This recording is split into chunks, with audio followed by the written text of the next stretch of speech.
Hello students, मैं विजय साख, आप सभी का स्वागत है आपके अपने यूट्यूब चैनल विजय क्रिएटिव क्लासेस में। आज हम लोग एक्सरसाइज 3.4 के इंट्रोडक्शन के बारे में बात करेंगे, ठीक है। और ये एक्सरसाइज हमारी मोस्ट इम्पोर्टेंट इसलिए है क्योंकि इस एक्सरसाइज से ही हमें बोर्ड एग्जाम में 6 नंबर में क्वेश्चन, ठीक है, देखने को मिलता है, इसलिए मोस्ट इम्पोर्टेंट एक्सरसाइज है। इसके जब हम इंट्रोडक्शन के बारे में बात करें आज, तो देखो यहाँ पर केवल एक ही टॉपिक यहाँ पर हम लोग डिस्कशन करेंगे, जिसका inverse of matrix. Inverse of matrix का मतलब कोई भी एक मैट्रिक्स मान लो ए है तो उसका इनवर्स हम फाइंड आउट करेंगे। मतलब टोटली हम लोग डिस्कशन करेंगे इस एक्सरसाइज में केवल इनवर्स ऑफ मैट्रिक्स के बारे में, ठीक है, जिनके अपने कुछ रूल रेगुलेशंस हैं जिससे हम लोग कैलकुलेट करेंगे इनवर्स को। तो देखो यहाँ पर ये पढ़ने से पहले एक चीज़ हम पढ़ेंगे,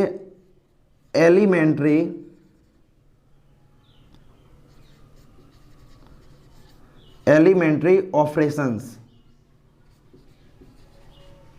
ऑफ रो या कॉलम्स। हम लोग यहां से इनवर्स को फाइंड आउट करेंगे थ्रू द एलिमेंट्री ऑपरेशन। तो इसलिए इनवर्स मैट्रिक्स पढ़ने से पहले हम लोग पहले एलिमेंट्री ऑपरेशंस, इनके रूल्स को हम समझेंगे कि किस तरह से हम रो या कॉलम में एलिमेंट्री ऑपरेशन का यूज हम कर सकते हैं, ठीक है। ये पढ़ने के बाद हम लोग इनवर्स ऑफ मैट्रिक्स के बारे में ही बात करेंगे। तो देखो यहाँ से एलिमेंट्री ऑपरेशन की अगर हम बात करें रो की, तो ओवरऑल वैसे तो एलिमेंट्री ऑपरेशंस जो हमारे होते हैं वो 3 ऑपरेशन होते हैं, लेकिन 3 हमारे रो के भी होते हैं और 3 हमारे कॉलम के भी। तो इसलिए ओवरऑल कितने हो जाते हैं हमारे पास? 6 ऑपरेशंस हो जाते हैं, ठीक है। बिल्कुल सिमिलर है, रो और कॉलम दोनों यहाँ पर सिमिलर हैं। तो देखो यहाँ से ऑपरेशन फर्स्ट की हम बात करें, ऑपरेशन फर्स्ट,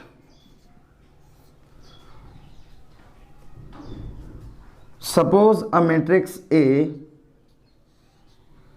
1 2 3 4 5 6 7 8 और 9। मैंने यहाँ पर एक मैट्रिक्स सेलेक्ट कर लिया, 1 2 3 4 5 6 7 8 9, ये मैट्रिक्स हमने यहाँ पर सेलेक्ट कर ली, ठीक है।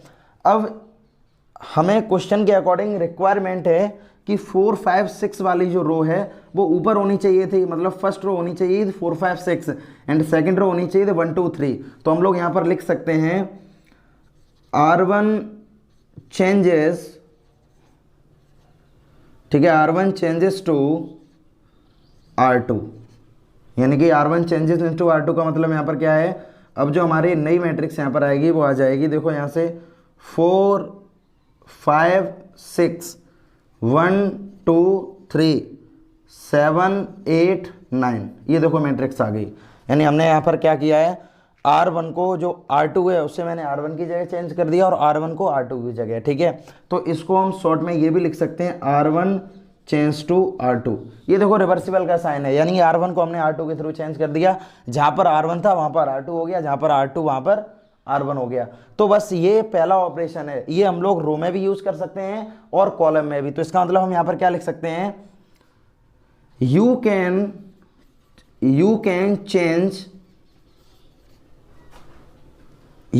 चेंज, ठीक है, या चेंज लिख सकते हो या इंटरचेंजिंग कर सकते हो, लिख सकते हो यहाँ पे you can interchanging any two rows और कॉलम। ध्यान रखना, हम कोई सी 2 रो को और कॉलम्स को हम चेंज कर सकते हैं, लेकिन ये हमें ध्यान रखना है कि जब रो और कॉलम को अगर हम चेंज करेंगे तो ऐसा मत कर देना कि मान लो R1 चेंज टू R2 कर रहे हो तो 6 को तुम 2 की जगह लिख दो, 2 को 6 की जगह लिख दो, ये बिल्कुल भी पॉसिबल नहीं। करेस्पॉन्डिंग एलिमेंट ही चेंज होंगे, यानी अगर यहाँ पर 3 है तो 3 हमारा 6 से चेंज होगा और 6 3 से चेंज होगा, 2 हमारा 5 से चेंज होगा, 5 2 से चेंज होगा एंड 1 4 से चेंज होगा और 4 1 से चेंज होगा। तो हम करेस्पॉन्डिंग एलिमेंट का भी ध्यान रखेंगे। पहला ऑपरेशन हमारा यही है कि अगर हम किसी भी 2, यानी यू कैन इंटरचेंज एनी 2 रोज और कॉलम, यानी कि तुम किसी भी मैट्रिक्स की 2 रो को या कॉलम को चेंज कर सकते हो। जैसे मान लो अगर हम कॉलम की बात करते, जिस तरह से मैंने यहाँ पे लिखा R1 चेंज टू R2, तो तुम यहाँ पर लिख सकते हैं C1 चेंज टू C2। देखो यहाँ से अब हम इस वाले मैट्रिक्स में कॉलम फर्स्ट को, यानी ये वाला जो कॉलम है इसको हम इससे चेंज करेंगे। तो जैसे ही तुम इससे चेंज करोगे तो इसका मतलब 2 और 1 से चेंज होगा। तो यहां से तुम लिख सकते हो 2 5 8 1 4 7 3 6 9। देखो यहाँ से जो हमारे पास सेकंड कॉलम था उसको हमने फर्स्ट कॉलम बना दिया और फर्स्ट कॉलम को हमने सेकंड कॉलम बना दिया, ठीक है। According to the requirement, question में क्वेश्चन में जिसकी हमें रिक्वायरमेंट हो गई कि हम यहाँ पर कॉलम ऑपरेशन यूज करें या रॉ ऑपरेशन यूज करें, उसके अकॉर्डिंग ही हम इन रोज का और कॉलम्स का चेंज करेंगे। अच्छा, इसके बाद हम लोग अब ऑपरेशन 2 की बात करेंगे। फर्स्ट ऑपरेशन हम लोगों ने पढ़ा है ऑपरेशन 2। सेकंड ऑपरेशन क्या है हमारे पास, पहले एग्जांपल से हम इसको समझेंगे। मान लो कोई सपोज अ मैट्रिक्स ए, मान लो 1 2 3 4 5 6 और 1 4 3, ये हमने यहाँ पर मैट्रिक्स लिख दी, ठीक है। अब मैट्रिक्स हमने यहाँ पर ये कोई सी मैट्रिक्स हमने ए यहाँ पर ये लेट कर ली है। अब हम क्या करेंगे, चेंज हम कर रहे हैं। जैसे मैंने यहाँ पर लिखा है R1 चेंज टू 3R2 या 3R1, तो ये ऑपरेशन यूज़ करने के बाद यहाँ पर आ जाएगा 3 1 जा 3 3 2 जा 6 3 3 जा 9 एंड 4 5 6 1 4 3। ये देखो हमने यहाँ पर यूज़ कर ली इसको। इसका मतलब क्या है कि क्वेश्चन के अकॉर्डिंग हम किसी भी रो को या कॉलम को चेंज कर सकते हैं बाय स्केलर प्रोडक्ट। मतलब अगर हमें रिक्वायरमेंट सपोज करो यहाँ पर 3 की रिक्वायरमेंट थी तो हमने यहाँ पर 3 का मल्टीप्लाई कर लिया केवल रो में और रो ही चेंज हो गई, यानी इसको तुम लिख सकते हो और इस तरह से R1 changes to 3R1। R1 में तुम चेंज कर रहे हो 3R1 का, तो यानी तुम यहाँ पर लिख सकते हो you can multiply of any scalar to the rows और कॉलम, यानी तुम यहाँ पे लिख सकते हो you can multiply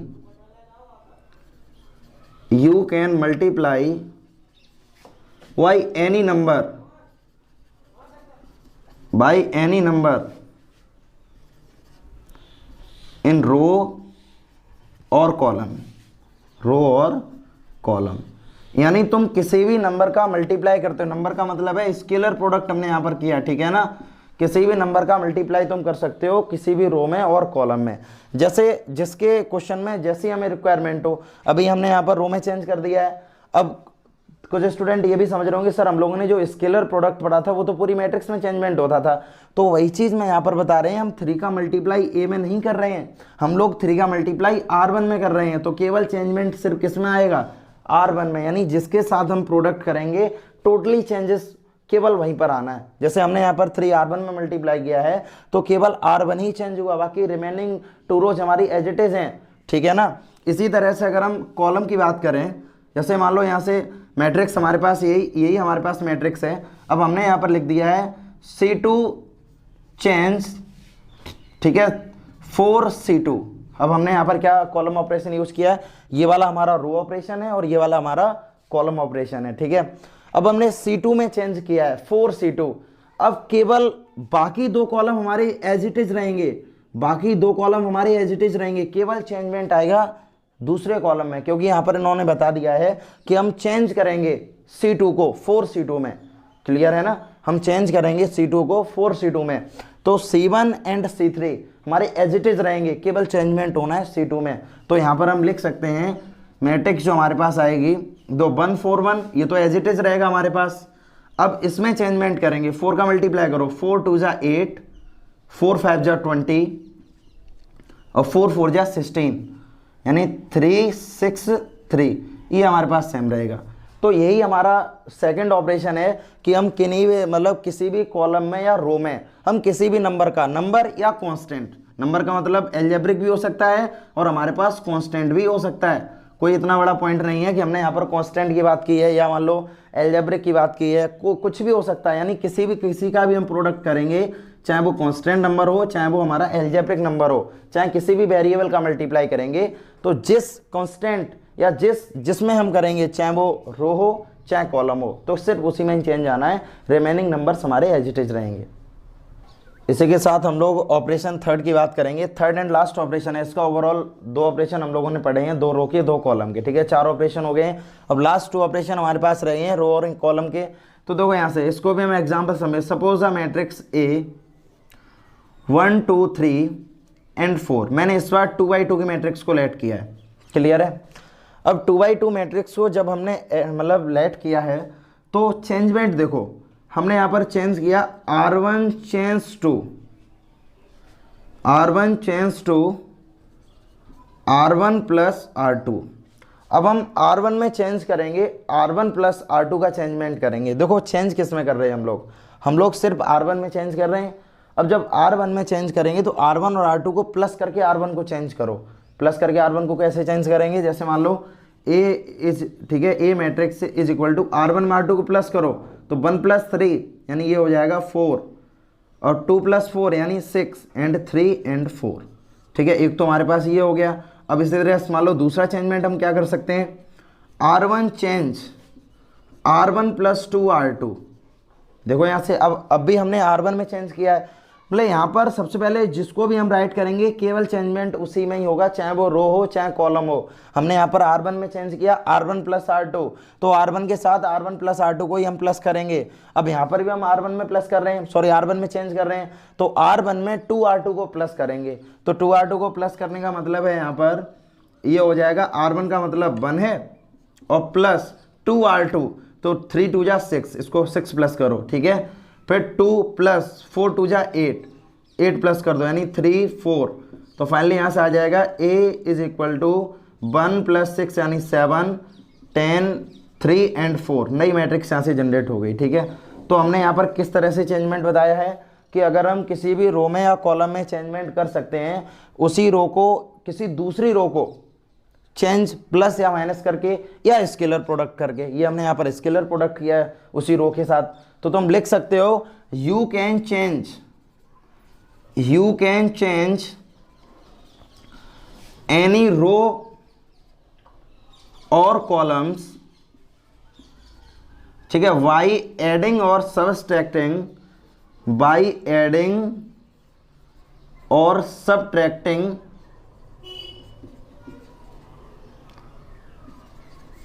by adding और सबट्रैक्टिंग। हम ऐड भी कर सकते हैं और माइनस भी कर सकते हैं, सबट्रैक्ट भी कर सकते हैं। बाई एडिंग और सबट्रैक्टिंग, ठीक है, द स्केलर प्रोडक्ट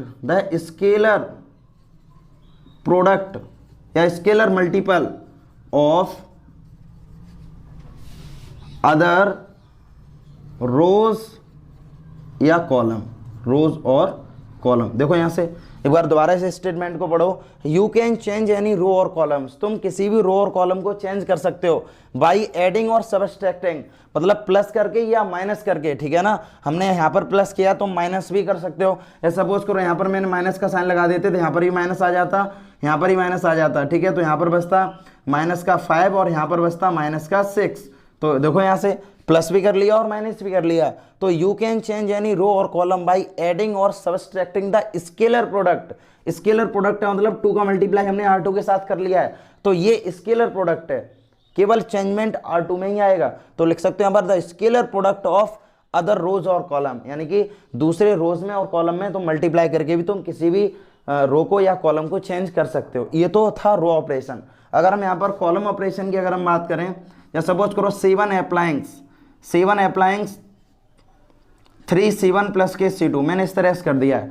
C1 में अप्लाई किया है हमने, 3 C1 में मल्टीप्लाई करेंगे और प्लस C2। तो देखो यहाँ से चेंजमेंट अब यहाँ पर क्या आएगा, ये हमारे पास है, ये हमारे पास है C1 और ये हमारे पास है C2। कॉलम ऑपरेशन हम यूज करेंगे, तो C1 में मल्टीप्लाई कर रहे हो 3 का, तो 3 का मल्टीप्लाई अगर 1 में करोगे यहाँ आ जाएगा 3 प्लस C2 कितना चल रहा है 2। ठीक है, चेंजमेंट सिर्फ हम किस में करेंगे, C1 में, तो चेंजमेंट सिर्फ C1 में होगा और C2 हमारा एज इट इज रहेगा जैसा भी है, क्योंकि चेंजमेंट हमें यहाँ से पता लगता है कि हम C1 में चेंज कर रहे हैं या C2 में चेंज कर रहे हैं। ठीक है, तो देखो यहाँ से अब C1 है, अब C1 में मल्टीप्लाई हम करेंगे 3 का, तो 3 3 जा 9, 9 प्लस 4। फाइनली इन दोनों को हम ऐसा ही लिखा रहने देंगे, तो ये हो जाएगा यहाँ से A इज इक्वल टू 3 और 2 5, 9 और 4 13, 2 एंड 4। ठीक है, that is the column operation. ये हमारा कॉलम ऑपरेशन है और ये हमारा रो ऑपरेशन है। अच्छा, इसके बाद हम लोगों ने ऑपरेशन ऑफ मैट्रिक्स पढ़े हैं। ठीक है, ओवरऑल 3 ऑपरेशन ऑफ मैट्रिक्स होते हैं, कॉलम भी और रोज भी, तो इसलिए ओवरऑल 6 ऑपरेशन हम लोगों ने अभी पढ़े हैं। अब हम लोग इसके बाद क्या करेंगे, हम लोग इनवर्स ऑफ मैट्रिक्स के बारे में बात करेंगे। हम लोगों ने ओवरऑल 6 ऑपरेशंस पढ़े हैं, 3 रोज ऑपरेशंस एंड 3 कॉलम ऑपरेशन। इसके बाद हमारा टॉपिक आता है inverse of matrix. Inverse of matrix, मतलब कोई एक मैट्रिक्स थे हमारे पास ए, तो इस पर जो माइनस पावर है that is inverse of matrix, -1 यहां पर शो करेगा इनवर्स को, ठीक है। A B is equal to I and B A B equal to I and I equal to B A, that's mean A is the inverse of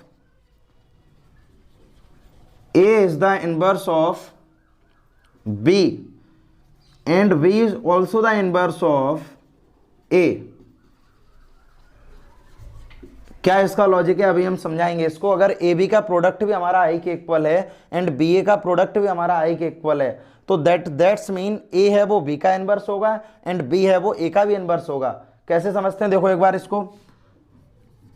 late A matrix is equal to 2 1 3 2 and B matrix is equal to 2 -1 -3 and 2। A B equal to I का meaning तो सभी को पता है ना, यहां पर आई का मतलब होता है आइडेंटिटी मैट्रिक्स। आइडेंटिटी मैट्रिक्स का मीनिंग होता है कि केवल डायगोनल एलिमेंट्स 1 होंगे, रिमेनिंग नॉन डायगोनल एलिमेंट्स और 0। डायगोनल एलिमेंट्स केवल हमारे 1 होंगे, बाकी रिमेनिंग नॉन डायगोनल पोजीशन पर जो भी एलिमेंट हैं वो हमारा सिर्फ 0 होगा, ठीक है।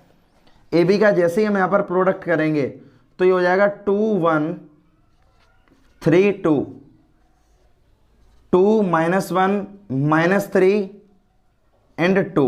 प्रोडक्ट इनका जब हम जैसे ही करेंगे तो A B is equal to 2 का प्रोडक्ट 2 में करेंगे 4, 1 का प्रोडक्ट अगर -3 में करेंगे -3, 2 का प्रोडक्ट और यहाँ पर आएगा -2 एंड 1 का प्रोडक्ट करेंगे दैट्स +2, 3 का प्रोडक्ट करेंगे 3 2 जा 6 एंड 2 का प्रोडक्ट यहाँ पे करोगे -6, 3 1 जा -3 और 2 2 जा +4। तो जैसे ही इसको तुम सॉल्व करोगे तो ये आ जाएगा 4 में से 3 को माइनस करेंगे 1, ये 0, ये भी 0 और ये 1, ये किसके इक्वल हो गया, हमारा आई के इक्वल। हमने बोला था यहाँ पर नॉन डायगोनल पोजीशन पर जितने भी एलिमेंट्स हैं वो हमारे 0 होंगे और डायगोनल पोजीशन पर एलिमेंट 1 होंगे। तो ये ए बी का प्रोडक्ट किसके इक्वल आ गया, यहाँ पर आई के इक्वल आ गया। ठीक, इसी तरह से जब हम बी ए का प्रोडक्ट अगर करें बी ए, तो बी हमारे पास मैट्रिक्स है 2 -1 -3 2 और ए हमारे पास है 2 1 3 एंड 2, दोनों का प्रोडक्ट करो यहाँ से तो B A is equal to 2 2 जा 4 और -3 एंड 2 का प्रोडक्ट 2 1 जा 2, ठीक है, इसके साथ किया ये हो गया -2, 3 का प्रोडक्ट रहेंगे -6 एंड यहाँ पर आएगा +6। उसके बाद second row second column -3 and +4, तो ओवरऑल यहाँ से ही आएगा B A is equal to 1 0 0 1 that's equal to I, hence A B is equal to I equal to B A. ये इसका प्रूफ है। देखो यहाँ से प्रूफ का मतलब एक एग्जांपल से हमने इसको समझा दिया है। इस केस में ए बी का प्रोडक्ट अगर आई के इक्वल है और बी ए का प्रोडक्ट अगर आई के इक्वल है तो that's mean A is the inverse of B and B is the inverse of A. Inverse का मतलब क्या है, इनवर्स का मीनिंग पहले समझ लो। इनवर्स का मतलब ये होता है कि अगर हम मान लो ए, इनवर्स का मतलब ये है अगर ए और ए का इनवर्स दोनों का जब हम प्रोडक्ट करेंगे तो हमें यहाँ पर आइडेंटिटी मैट्रिक्स मिलनी चाहिए। अगर आइडेंटिटी मैट्रिक्स मिल रही है तो वो इनवर्स है, तो इनवर्स है, अदरवाइज वो इनवर्स नहीं। अब हमने यहाँ से बोला है ए है वो बी का इनवर्स है, तो ए अगर बी का इनवर्स है तो ए का प्रोडक्ट अगर हम बी के साथ करेंगे तो हमें आइडेंटिटी मैट्रिक्स मिलनी चाहिए। तो आइडेंटिटी मैट्रिक्स यहाँ पर मिली हमें, तो हमने यहाँ पर बोल दिया A is the inverse of B. अब दूसरी लैंग्वेज हमने बोला यहाँ से B is the inverse of A, तो बी का प्रोडक्ट जब हम ए के साथ करेंगे तब भी हमें क्या मिलना चाहिए यहाँ पर आई, इसलिए हमने यहाँ पर बोल सकते हैं बी है वो किसका इनवर्स है, ए का इनवर्स है। इसके बाद हम लोग इनवर्स ऑफ मैट्रिक्स के बारे में बात करेंगे। अभी हमने समझाया भी था इनवर्स ऑफ मैट्रिक्स, एक बार इसको हम समझते हैं दोबारा से। x is equal to A B, using elementary row operation, elementary row operation, ठीक है। दो हमने ओवरऑल 6 ऑपरेशन पढ़े थे, रो ऑपरेशन भी एंड कॉलम ऑपरेशन भी। तो हम यहाँ पर अब इनवर्स फाइंड आउट करेंगे, इनवर्स ऑफ मैट्रिक्स। अब कोई भी एक इनवर्स इक्वेशन मैट्रिक्स इक्वेशन हमें गिवन है x is equal to A B using elementary row operation.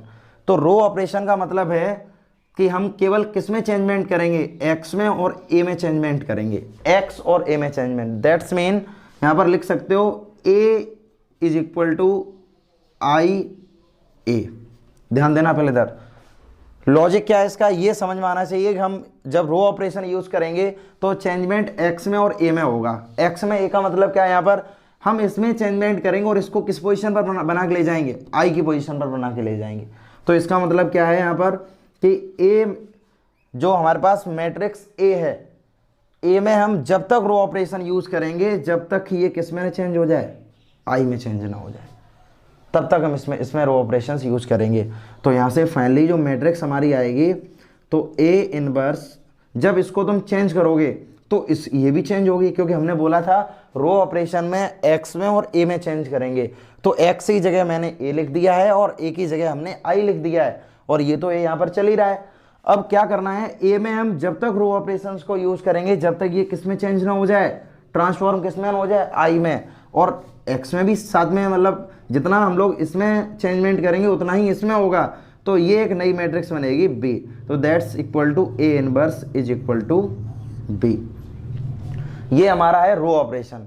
समझना है इधर, रो ऑपरेशन का मतलब समझ में आ गया सभी को। रो ऑपरेशन हमने कैसे यहाँ पर बता दिया है, रो ऑपरेशन में x में और a में चेंजमेंट आएगा तो लिखने का तरीका होगा a is equal to I B.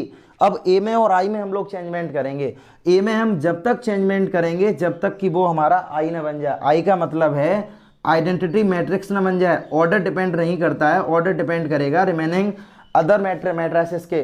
तो जो भी हमें और मैट्रिसेस गिवन है, चाहे वो 2/3 ऑर्डर ही क्यों, लेकिन 2/2 ऑर्डर हमने यहाँ पर अभी बात की, चाहे वो 2/3 ऑर्डर हो, तो इस केस में ये एग्जिस्ट नहीं करेगा। उसका रीजन क्या है कि इनवर्स ऑफ मैट्रिक्स में केवल स्क्वायर मैट्रिक्स ही एप्लीकेबल है। हम केवल इनवर्स केवल स्क्वायर मैट्रिक्स का ही निकाल सकते हैं।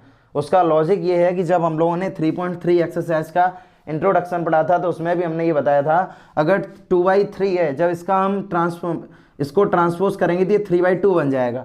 तो ये दोनों के ही ऑर्डर चेंज हो गए, तो अब ना ही इन मैट्रिक्स को हम प्लस कर सकते हैं और ना ही इन मैट्रिक्स को हम माइनस कर सकते हैं। तो इसलिए इनका इनवर्स पॉसिबल नहीं है।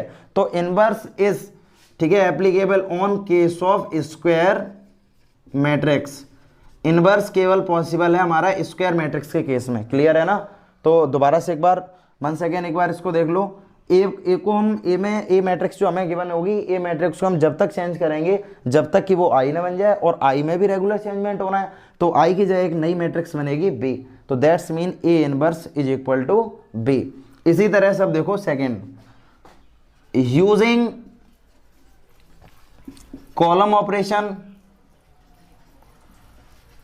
कॉलम ऑपरेशन का मतलब क्या है, कॉलम, ठीक है, column elementary operation, column elementary operation. तो इसका मतलब क्या, मान लो यहां से मेरे पास था x, एक मैट्रिक्स इक्वेशन थी x is equal to A B. अब चेंजमेंट हम x और b में करेंगे। तो x और b में करने का मतलब अब लिखने का मेथड क्या होगा, a इज इक्वल टू, अब a यहाँ रहेगा और i आ जाएगा पीछे। क्लियर है। अब a को हम बिल्कुल सेम मेथड जिस तरह से हम लोगों ने यहाँ समझाया था, बिल्कुल एज इट इज मेथड यहाँ पर है। a को हम जब तक चेंज करेंगे, जब तक इसमें कॉलम ऑपरेशन यूज करेंगे, जब तक ये i न बन जाए, और रेगुलर i में भी चेंजमेंट होगा, यहाँ पर ये बन जाएगा b। तो that's mean a inverse is equal to b। यही हमारा इनवर्स फाइंड आउट करने का मेथड है। अच्छा, इसके साथ अभी हम लोगों ने पीछे जो पढ़ा था elementary operation, column operation and row operations. तो एक चीज़ पहले करने से पहले एक चीज़ समझ लो, इस क्वेश्चन को भी हम सॉल्व कराएंगे। सॉल्व करने से पहले जिन मैट्रिसेस में हम लोग कॉलम ऑपरेशन यूज़ करेंगे, उस मैट्रिक्स में अगर एक बार भी हमने कॉलम ऑपरेशन यूज़ कर दिया है तो उस मैट्रिक्स में फिर हम लोग रो ऑपरेशन बिल्कुल भी यूज नहीं करेंगे। अगर रो और कॉलम ऑपरेशन दोनों अगर साथ में हम लोग यूज़ करेंगे तो क्वेश्चन बिल्कुल ही गलत हो जाएगा, इसे ध्यान रखना। इसी तरह से जिसमें हम लोग रो ऑपरेशन यूज करेंगे वहां पर कॉलम ऑपरेशन यूज नहीं करेंगे। जैसे यहां पर बोला गया, क्वेश्चन एक एग्जांपल हमने लिया है, find the inverse using elementary operation. यहां से हमें इनवर्स फाइंड आउट करना है एलिमेंट्री ऑपरेशन से। मान लो ये कोई मैट्रिक्स है ए, तो हमने यहां पर लिख दिया यूजिंग रो एलिमेंट्री ऑपरेशन। हम यहाँ पर रो ऑपरेशन पहले यूज करेंगे। तो रो ऑपरेशन यूज करने का मतलब क्या है, रो ऑपरेशन का डायरेक्टली आपको मीनिंग समझ में आ गया होगा, A is equal to I A. Clear है ना। अभी हम लोगों ने रो ऑपरेशन में इसके बारे में बताया था, रो ऑपरेशन में आई पहले आएगा और कॉलम ऑपरेशन में आई बाद में आएगा। अब A इक्वल हमें यहां पर गिवन है 1 -1 2 3 और यहां पर I इक्वल यहां से दिया गया है। I का मतलब है, I को तुम यहां पर 1 0 0 1। क्लियर है। हमने बोला था आइडेंटिटी मैट्रिक्स डिपेंड करेगी अदर मैट्रिक्स पे कि उसका ऑर्डर क्या है। इसका ऑर्डर हमारा 2x2 था तो इसका भी हमने ऑर्डर 2x2 बना लिया यहाँ पर। अब चेंज करो इसमें, तो देखो यहाँ पर सबसे पहले हम यहाँ पर 0 बनाएंगे। यहाँ पर ये 0 चल रहा क्योंकि 1 चाहिए था, 1 यहाँ पर है। अब यहाँ पर हमें 0 बनाना है तो 0 2 की जगह 0 बनाओ। तो अभी हम लोगों ने ऑपरेशन यूज कॉलम ऑपरेशन और रो ऑपरेशन हमने पढ़े थे, तो हम देखो यहाँ से इसमें जब चेंजमेंट करेंगे यानी R2 में चेंज कर रहे हैं R2 माइनस के 2R1। देखो यहाँ से हम लोगों ने लास्ट ऑपरेशन पढ़ा था ना, थर्ड वाले ऑपरेशन पढ़ा था। किसी भी रो में हम लोग चेंज कर सकते हैं बाई एडिंग और सबस्ट्रैक्टिंग, ठीक है भाई, scalar multiple of any other rows और कॉलम। तो हम R2 में चेंज कर रहे हैं, स्केलर प्रोडक्ट है R1 का। तो देखो यहाँ से तो ये हो जाएगा R2, R1 तो बिल्कुल एज इट इज रहेगा 1 एंड -1। अब R2 की जब हम बात करेंगे तो R2 यहाँ पर हो जाएगा 2 माइनस 2R1, तो ये हो जाएगा -2 एंड 3। अब 2 का मल्टीप्लाई करोगे 2 बन जा 2 -2 और इसमें भी अब जितना चेंजमेंट हमने यहाँ किया इतना इसमें भी करना है। 1 0 तो सेम रहेगा, 0 माइनस का 2 एंड 1 माइनस का 0, A आ गया यहाँ पर, ठीक है। तो ये हो जाएगा 1 0 -1 यहाँ पर है और यहाँ पर हो जाएगा 3 माइनस माइनस प्लस यानी यहाँ पर आ जाएगा 5 इज इक्वल टू, ये हो गया 1 0 -2 and 1 is equal to A। देखो यहाँ से इक्वल A नहीं है, A इसके प्रोडक्ट में चल रहा है। क्लियर है। अच्छा तो अब हमने यहाँ पर 0 बना लिया है। अब 5 की जगह हमें क्या चाहिए, 5 की जगह क्या होना चाहिए 1, क्योंकि आइडेंटिटी मैट्रिक्स में यहाँ पर भी 1 होता है, डायगोनल एलिमेंट्स 1। तो अब हमें यहाँ पर 1 बनाना है। तो जब यहाँ से हम 1 बनाएंगे, देखो चाहे रो ऑपरेशन यूज करें चाहे कॉलम ऑपरेशन यूज करें, प्लस करो माइनस करो मल्टीप्लाई करो डिवाइड करो कुछ भी करो, लेकिन ये वाली मैट्रिक्स हमारी आई में चेंज होनी चाहिए, मतलब आइडेंटिटी मैट्रिक्स हमें इसको बनाना है। तो यहाँ से अगर 5 की जगह अगर हमें 1 मिल जाए तो इसका मतलब 5 में अगर हम 5 का ही डिवाइड कर दें तो हमें 1 मिल जाएगा। तो फाइनली हम यहाँ से क्या कर सकते हैं, R2 अप्लाइंग्स 1/5 R2। अब R2 में ही हम 1/5 का प्रोडक्ट करेंगे। तो देखो यहाँ से ये हो गया 1, R1 में कोई भी चेंजमेंट नहीं आएगा। अब 1/5 का मल्टीप्लाई 0 में करोगे तो ये हो जाएगा 0। अब 1/5 का मल्टीप्लाई 5 के साथ करोगे तो यहाँ आ जाएगा 1 इज इक्वल टू, जितना हमने इसमें किया उतना ही हमें इसमें करना पड़ेगा, हो जाएगा -2/5 और ये हो जाएगा 1/5। यहाँ पर आ गया A, ठीक है। अब देखो यहाँ से 1 0 1 1 0 1, अब -1 की जगह हमें क्या चाहिए 0। तो देखो यहाँ से जब तुम R1 में R2 को प्लस कर लोगे तो -1 + 1 0। तो फाइनली तुम क्या करोगे, अब R1 में चेंज करोगे, R1 change to R1 + R2। तो फाइनली यहाँ से हमारे पास आंसर आ गया 1 0 0 1। और जब इसमें तुम इसको प्लस करोगे, R1 में R2 को प्लस करो तो ये हो जाएगा 1 - 2/5, क्योंकि प्लस माइनस माइनस, ये हो गया 1/5 - 2/5 और 1/5। क्लियर है। इक्वल आंसर हो गया A। तो ये इधर आ जाएगा तो ये हो जाएगा A inverse is equal to, अब क्योंकि हमारे पास नई मैट्रिक्स यहाँ पर B आ गई है तो हमने बोला था A इनवर्स किसके इक्वल हो जाएगा, इस केस में अगर A इक्वल टू I भी है that's mean A inverse is equal to B, क्योंकि I जब चेंज करोगे तो एक नई मैट्रिक्स बनेगी। I को जब हमने चेंज किया तो एक नई मैट्रिक्स बन के आई B और A इनवर्स B के इक्वल हमारा होता है। तो A inverse is equal to यहाँ से आ जाएगा 5 बन जा 5 यानी 3/5 1/5 -2/5 एंड 1/5, ठीक है। That is the A inverse of matrix A। ये था हमारा रो ऑपरेशन। हमने यहाँ पर कौन सा ऑपरेशन यूज किया था, रो। आप इसको कॉलम ऑपरेशन से भी कर सकते हैं। इसी तरह से हम लोगों ने यहाँ पर अभी कॉलम रो ऑपरेशन यूज किया था। इसी तरह से अगर हम कॉलम ऑपरेशन यूज करें using column elementary operation, column elementary operation अगर यूज करें तो इसका मतलब क्या है, कॉलम एलिमेंट्री ऑपरेशन की मैट्रिक्स इक्वेशन क्या थी हमारे पास, ये थी हमारे पास a equal to A I, क्योंकि चेंजमेंट a और b में, x और b में कर रहे थे हम लोग, तो इसका मतलब है अब भी यहाँ पर a inverse equal to b आएगा। ये तो लास्ट कंडीशन है ही सभी की।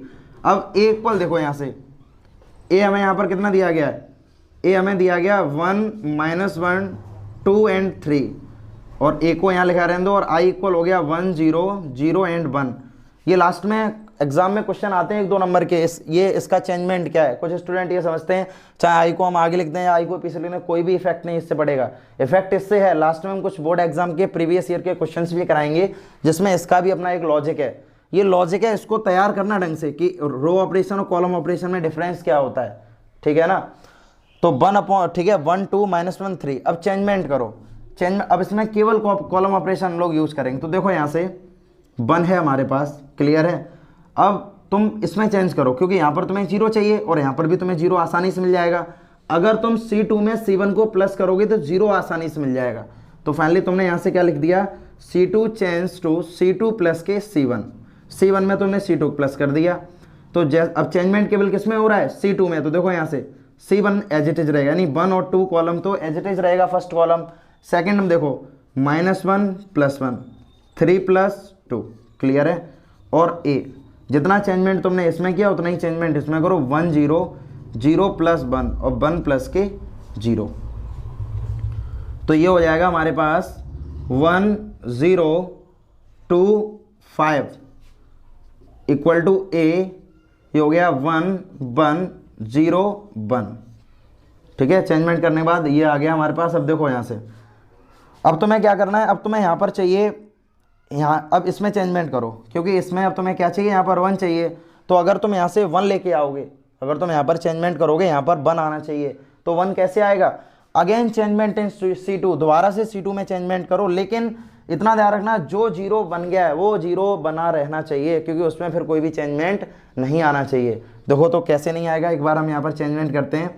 देखो यहाँ से ये दिया गया 5, अब 5 को चेंजमेंट कैसे करोगे, अगर दोबारा से तुम C2 में चेंजमेंट कर रहे हो तो हो सकता है 0, जब तुम माइनस प्लस करोगे तो 0 दोबारा से किसी कांस्टेंट वैल्यू में चेंज हो जाएगा, तो फिर हमारा कॉलम ऑपरेशन यूज करने का कोई मतलब ही नहीं है। तो सबसे पहले अब यहाँ पर 0 बना लो। 0 कैसे बनेगा, तो 0 बनाने का लॉजिक क्या है, तो देखो यहाँ से तुम इसमें मल्टीप्लाई कर दो, अपनी तरफ से किसी भी नंबर्स का मल्टीप्लाई करो, लेकिन यहाँ पर ये क्या बनना चाहिए, 0 बनना चाहिए। तो हमने यहाँ पर जस्ट एडसेंट अल्टरनेट मल्टीप्लाई कर दो, 5 का मल्टीप्लाई इसमें कर दो, 2 का मल्टीप्लाई 5 में कर दो। जैसे C1 चेंज 5, ठीक है, C1 में हमने चेंज किया 5C1 माइनस 2C2। देखो यहां से चेंजमेंट किसके अकॉर्डिंग किया, क्योंकि हमारा ओवरऑल टारगेट है कि यहां पर 0 बनना चाहिए। तो 0 को हम कैसे बनाएंगे वो चीज देखो। तो 5 का मल्टीप्लाई तुमने C1 में कर दिया एंड माइनस तुमने कर दिया है 2 का मल्टीप्लाई C2 में करके। तो देखो एक बार इसको, तो ये हो जाएगा यहाँ पर C1, यानी 1 में आप चेंज कर रहे हो तो 5 का मल्टीप्लाई ये हो जाएगा 5, ठीक है। अब 0, क्योंकि 2 का मल्टीप्लाई 0 में करो तो 0 ही आना है। अब यहाँ पर 5 2 जा 10 और 2 5 जा 10, और ये हो गया 0 एंड ये हो गया 5 हमारे पास, और इक्वल में यहाँ पर आ जाएगा। ये मैट्रिक्स यहाँ पर ए चल रही है। अब लास्ट में जितना चेंजमेंट हमने इसमें किया उतना ही चेंजमेंट इसमें करो। तो ये हो जाएगा 5 प्लस के 2, माइनस किया ना तो -2 आएगा यहाँ पर, -2, क्लियर है। उसके बाद 0 में करोगे तो यहाँ पर 0 ही आएगा, और प्लस माइनस का 2। अब इसमें कोई भी चेंजमेंट किया तो यहाँ आ जाएगा 1 एंड 1। अब देखो ये हो गया हमारे पास 5, क्लियर है, 0, 10 में से 10 जाएगा 0 एंड 5। कोई डाउट है, क्लियर है ना इतना। 5 में से 2 जाएगा 3, 1 -2 एंड 1, इतना हमने कर लिया। अब तुम देखो हमारे पास डायगोनल एलिमेंट्स 5 है, बाकी रिमेनिंग नॉन डायगोनल पोजीशन पर एलिमेंट 0 हो गए। अब हमें यहाँ पर 1 चाहिए, तो बिल्कुल इजी है। पहले तुम क्या करोगे, यहाँ से C1 अप्लाइंग्स 1/5 C1, after that C2 applying 1/5 C2। अब हमने C1 और C2 में से 1/5 को मल्टीप्लाई कर दिया, तो जैसे ही तुम प्रोडक्ट करोगे यहाँ पर तो ये हो जाएगा 1 0 0 1, और यहाँ पर ये आ जाएगा, यहाँ आ जाएगा A 3/5, ठीक है। उसके बाद ये हो जाएगा 1/5 माइनस के 2/5 और ये हो जाएगा 1/5। देखो यहाँ से क्लियर है ना। आंसर हमने कैसे फाइंड आउट किया, C1 में भी हमने 1/5 का मल्टीप्लाई कर दिया। C1 हमारा ये है, 1/5 का मल्टीप्लाई करो, ये 1 और ये तो 0 है, ये 3/5 माइनस के 2/5। अब C2 में भी सेम कर दो, C2 में भी हमने चेंज किया 1/5 का, तो 0/5 दैट्स मीन 0, 1/5 मल्टीप्लाई 5 1, 1/5 एंड 1/5। तो देखो यहाँ से तो अगेन ए इनवर्स हमारा यही आ गया। देखो ए इनवर्स ये हमने रो ऑपरेशन से भी निकाला था and column operation.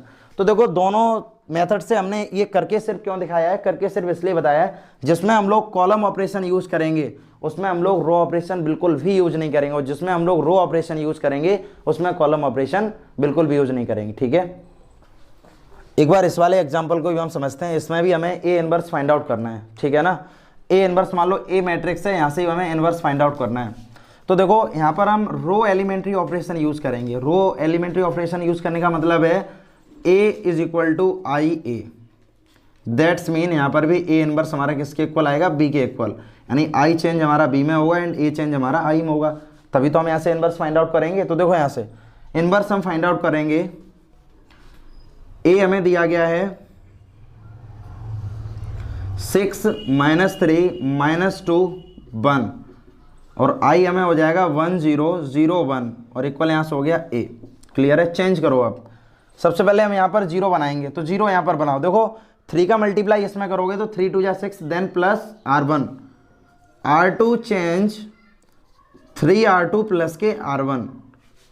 Row operation हमने यहाँ पर यूज कर दिया। देखो कुछ स्टूडेंट ये सोच भी रहे होंगे सर आप ये अचानक से कैसे यूज कर देते हो रो ऑपरेशंस। तो देखो ये सभी प्रैक्टिस से आना है। हमने तो ये पहले बहुत सारा मतलब पहले ये लगा रखा, तो कुछ इतना बड़ा कोई इशू नहीं है, सिर्फ प्रैक्टिस। मैथ किसी का भी इतना ज़्यादा सही डायरेक्टली नहीं हो सकता जब तक आप प्रैक्टिस नहीं करेंगे। तो प्रैक्टिस से आपको समझ में आने लगेगा कि रो ऑपरेशन में आप क्या करोगे। क्लियर है ना, हर क्वेश्चन को जब 10 बार रिपीट करोगे तब अपने आप रो ऑपरेशन समझ में आने लगेंगे। तो मैथ में कोई भी चीज़ याद करने वाली चीज़ नहीं है। तो एक बार इसको देखो यहाँ से R2 change to 3R2 plus R1, क्योंकि हमें यहाँ पर 0 लेके आना है। तो जैसे ही हम यहाँ पर 0 बनाएंगे तो हो जाए 6 -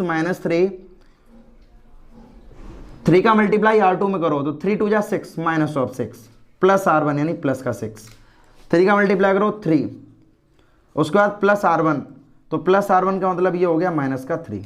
क्लियर है, तो यहाँ से आ जाएगा 1 0 0 1 इक्वल टू नहीं ए, तो यहाँ पर ही आ जाएगा 6 - 3 0 एंड 0 और इक्वल यहाँ पर हो जाएगा 1 0 0 1 ए। ये क्वेश्चन ये एग्जाम्पल सिर्फ हमने इसलिए समझाया है क्योंकि यहाँ पर जो हमारी रो 2 है इसके सभी एलिमेंट 0 हो गए। तो यहाँ पर तुम क्या लिखोगे, ऑल एलिमेंट्स, नोट में ये चीज ध्यान रखना सभी, all elements of any row और column are 0, then inverse does not exist। किसी भी रो या कॉलम के सभी एलिमेंट 0 हो जाएं। देखो अभी यहाँ पर रो 0 हुई है, सपोज करो कॉलम भी 0 हो जाता है, तो इस केस में उसमें इनवर्स हम फाइंड आउट नहीं कर सकते क्योंकि उसमें इनवर्स हमारा एग्जिस्ट नहीं करेगा। तो इस केस में तुम लिख सकते हो A inverse does not exist. ठीक है, सिर्फ ये चीज समझाने के लिए, ये वाला पॉइंट समझाने के लिए, ये वाला नोट समझाने के लिए हमने इस वाले एग्जाम्पल को समझाया यहाँ पर। ठीक है ना, अब देखो अब हमें पता कैसे लगता है, ये इतना प्रोसेस हम नहीं करेंगे। एग्जाम में अगर क्वेश्चन आता है तो इतना प्रोसेस हम नहीं करेंगे यहाँ से कि इतना प्रोसेस करने के बाद हमें पता लगे कि इनवर्स इसमें एग्जिस्ट नहीं कर रहा है। तो देखो इसके बाद एक डायरेक्टली फॉर्मूला हमारे पास होता है डिटर्मिनेंट का डायरेक्टली फॉर्मूला होता है। अभी डिटर्मिनेंट के बारे में डीपली डिस्कशन नहीं करेंगे क्योंकि इसका जो नेक्स्ट टॉपिक है वो डिटर्मिनेंट ही है। ठीक है, तो इसमें डायरेक्टली एक फॉर्मूला हमारा क्या होता है, यहाँ से जैसे मान लो डिटर्मिनेंट अगर हम ए कैलकुलेट करें तो डिटर्मिनेंट ए का मतलब क्या है, ये मैट्रिक्स हमें गिवन है, तो 6 का मल्टीप्लाई 6 में करो 6 1 जा 6 माइनस ऑफ साइन, ये फॉर्मूले का है। अब देखो यहाँ से -3 का मल्टीप्लाई -2 में करेंगे +6, तो फाइनली आ जाएगा -6 इज इक्वल टू 0। तो 0 यहाँ पर आ गया है, तो जिसका डिटर्मिनेंट 0 आएगा तो इसका मतलब उसका इनवर्स एग्जिस्ट नहीं करेगा। क्वेश्चंस आएंगे, क्वेश्चंस में हम समझाएंगे ठीक है ना। आगे नेक्स्ट टॉपिक हमारा डिटर्मिनेंट है, उसमें हम इसके बारे में डीपली डिस्कशन करेंगे। तो इस वाले पूरे लेक्चर में हमने सिर्फ इस एक्सरसाइज 3.4 का इंट्रोडक्शन समझाया और उसमें मोस्ट इम्पोर्टेंट क्या है, एलिमेंट्री ऑपरेशन। एलिमेंट्री ऑपरेशन में हम लोगों ने इनवर्स को कैलकुलेट करना सीखा है और इनवर्स में हमने बताया भी था, एक बार दोबारा हम पीछे वाले टॉपिक को एक बार रिवाइज करते हैं। अगर हम किसी भी मान लो ए इनवर्स, ए का इनवर्स ए इनवर्स है, क्लियर है, तो इन दोनों का अगर हम प्रोडक्ट करेंगे तो हमें वहां पर आइडेंटिटी मैट्रिक्स मिलनी चाहिए। अगर आइडेंटिटी मैट्रिक्स मिल रही है तभी उसका इनवर्स हम कैलकुलेट कर सकते हैं, तभी वो इसका इनवर्स होगा, अदरवाइज वो इसका इनवर्स नहीं होगा। And last and most important topic हमारे पास क्या था कि जिसकी रो, कोई भी मैट्रिक्स हमारी है जिसकी रो के एलिमेंट या कॉलम के एलिमेंट अगर वहां पर जीरो हमें मिलते हैं तो वहां का इनवर्स, जो इनवर्स है वो वहां पर एग्जिस्ट नहीं करेगा। इसी के साथ हम लोग इस लेक्चर में केवल इंट्रोडक्शन के बारे में ही बात करने वाले थे। अब हम लोग नेक्स्ट लेक्चर में, लेक्चर 10 में हम लोग एक्सरसाइज 3.4 के सॉल्यूशन के बारे में भी बात करेंगे और उसमें जो भी डिफरेंट क्वेश्चंस आएंगे उनके बारे में भी बात करेंगे। और इसी के साथ ये लास्ट एक्सरसाइज है इस चैप्टर की, इसके बाद मिसलेनियस एक्सरसाइज है। तो मिसलेनियस प्लस एडवांस हमारे लास्ट 2 लेक्चर और रहेंगे, ओवरऑल 12 या 13 लेक्चर रहेंगे एक चैप्टर से। तो लास्ट 2 लेक्चर में हम लोग उनके बारे में भी डिस्कशन करेंगे, ठीक है।